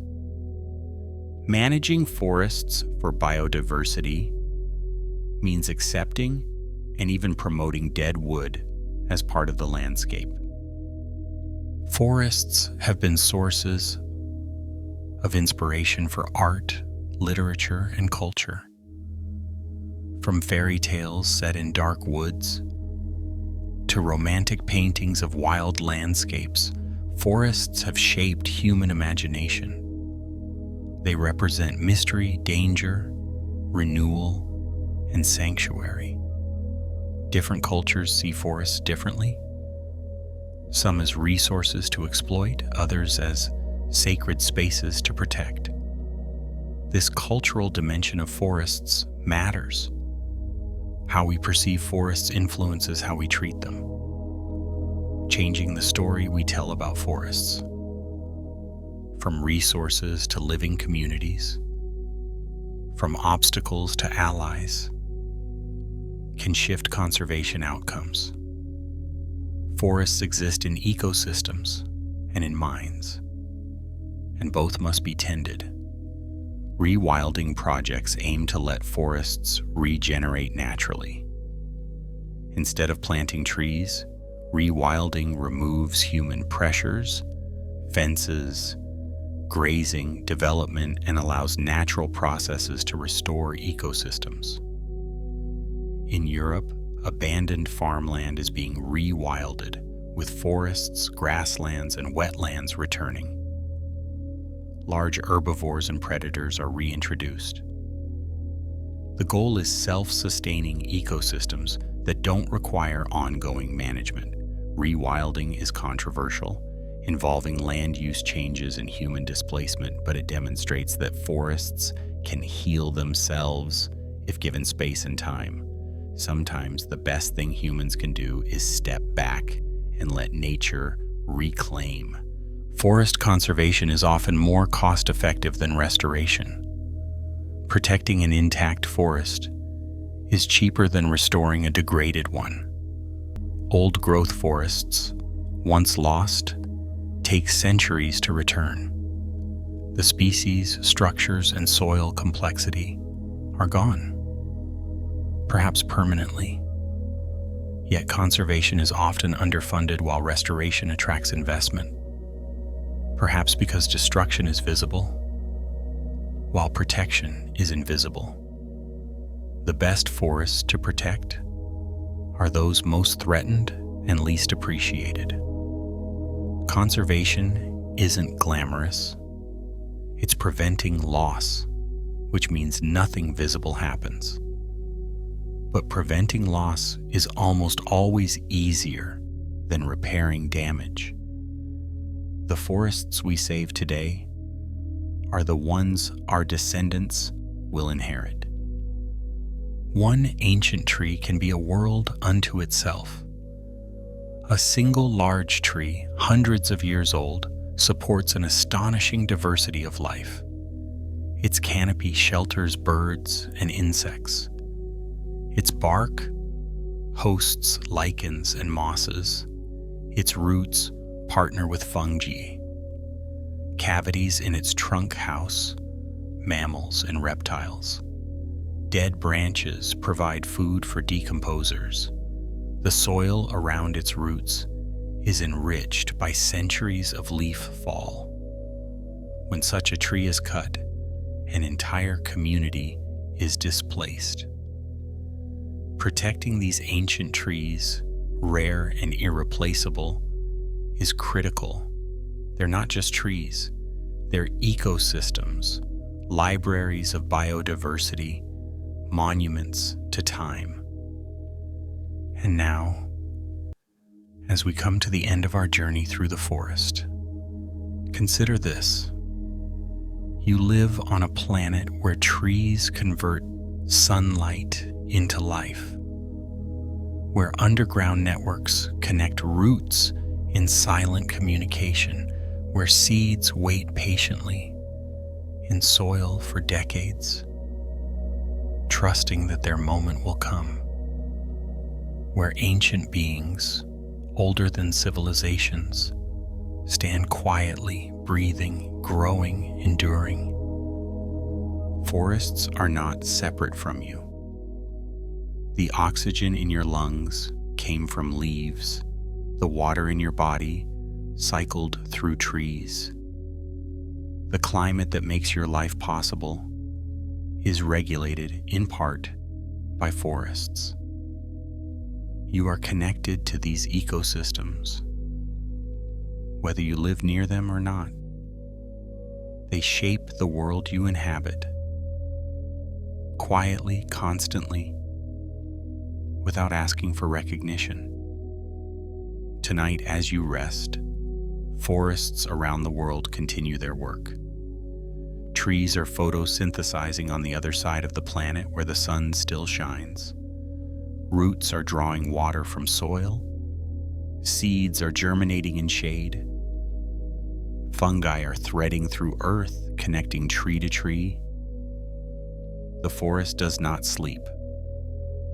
It persists, patient and resilient, doing what it has done for hundreds of millions of years. If you're still awake, you can rest easy, knowing a bit more about the ecosystems that sustain our world. And if you've drifted off already, well, that means you've graduated from the School of Nap with honors. Thank you for spending this time with forests. If these quiet explorations bring you peace, consider subscribing so others can find their way here too. Sleep well. Dream of forests if you like, or dream of nothing at all. Either way, rest easy knowing the trees will still be here, growing slowly, breathing steadily when you wake. Good night.